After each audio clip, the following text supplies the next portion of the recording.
ঈশ্বরের কৃপা না থাকলে যতই আমরা এটা ওটা চাই কোনোভাবে সম্ভব নয় যদি ঈশ্বর কৃপা না করে। হ্যালো এভরিওয়ান, কি খবর, কেমন আছেন সবাই? নতুন একটা ব্লগে সবাইকে ওয়েলকাম করছি। কয়েকদিন ধরে বৃষ্টি হচ্ছে আর বৃষ্টিতে গাছপালা একদম সতেজ তরতাজা হয়ে উঠেছে, মনে হচ্ছে গাছপালার একটা প্রাণ ফিরে এলো। গাছগুলো দেখে খুবই ভালো লাগছিল, এত সুন্দর সুন্দর গাছ, বাইরে ফুল তোলার জন্য যাওয়াই লাগবে না, যেহেতু প্রতিদিন আমাদের ফুল লাগে। আর এদিকে আমরা সবাই নগর কীর্তন নিয়ে ব্যস্ত ছিলাম। আসলে এটা কি আমরা মনের থেকে চেয়েছি না ঈশ্বর চেয়েছেন? আসলে ঈশ্বর যদি না চায় তাহলে আমাদের কিন্তু কোনো কিছুই সম্ভব নয়।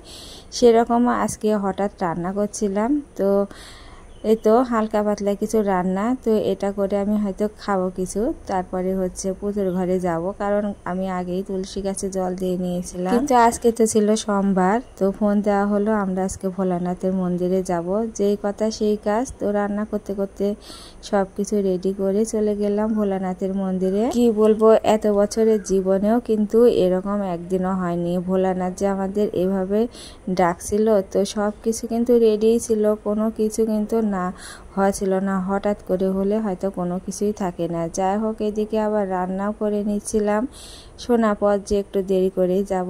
তো এদিকে হালকা পাতলা রান্না করছি, যেহেতু বৈশাখ মাস নিরামিষ খাওয়া হচ্ছে, নিরামিষ আইটেমগুলোই করছি। আজকে সকালে ভাত রান্না তেমন হয়নি, শুধু 2 রকম সিদ্ধ দিয়ে ভাত রান্না করেছি। কালকে মাছের ঝোল, মাংস এগুলোই ছিল। আমি ভাবলাম একটু মান সিদ্ধ দিয়ে ওইটা দিয়ে আজকে ভাত খাবো, কিন্তু মান সিদ্ধটা গলেই ছিল না, সেই জন্য আবার আমার জন্য একটু চুকলি করে নিলাম। তো মনে করলাম সেটাই করে খাই, কিন্তু হঠাৎ করে ফোন দেওয়ায় আবার রেডি হয়ে গেলাম। ঈশ্বর চাইছিল আজকে তার সেবা পূজা করার জন্য, তো সেই জন্য ভোলানাথের মন্দিরে গেলাম। সেই মন্দিরটা কিন্তু অনেক জাগ্রত, আমার ভয়ে কিংবা আমার সাহস হয় না সে মন্দিরে যাওয়ার জন্য। যাই হোক, আজকে হয়তো ভোলানাথ চাইছিল ভক্তের আশা পূরণ করার জন্য। আর এইভাবে কিন্তু ভাজি করলে সবাই পছন্দ করে, আনাজি কলা, তারপরে হচ্ছে আলু ভাজা ডালের সাথে। আর এই তো সেই মানের তরকারি আমি হচ্ছে সেদ্ধ দিয়েছিলাম, কিন্তু অতটা গলে নাই। তো শুকনো মরিচ ভেজে যখন মাখাতে গেছি তখন এইরকম অবস্থা, সেজন্য এর মধ্যে একটা শুকনো মরিচের ফ্লেভার ছিল, সেজন্য তরকারিটা এত দারুণ হয়েছে তো বলার মতো না। যা হোক, আজকে দুপুরে কিন্তু এটা দিয়ে ভাত খাওয়া হয়েছে, কিন্তু অনেক আইটেম ছিল, সাথে শাকও ছিল।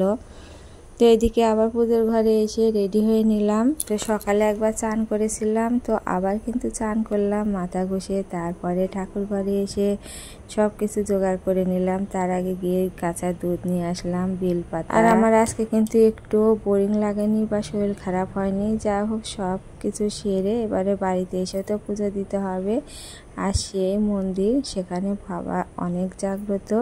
সেদিকে এসে পূজাটা সেরে নিয়ে আবার যেটুকু রান্না আছে সেটুকু কমপ্লিট করে নেব। আসলে নিরামিষ রান্নায় কিন্তু অতটা প্যারা থাকে না, যতটা না মাছ মাংসের রান্নায় প্যারা থাকে। আর যেদিনকে হয়তো একটু বেগুনি করলাম সেদিনকে একটু ঝামেলাই হয়, কারণ ডাল বাটা, তারপরে একটা একটা করে ভাজা। এদিকে আমার পুজো দেওয়া হয়ে গেল। তো আজকে ভিডিওটা এই পর্যন্ত ছিল, সবাই ভালো থাকবেন, নমস্কার।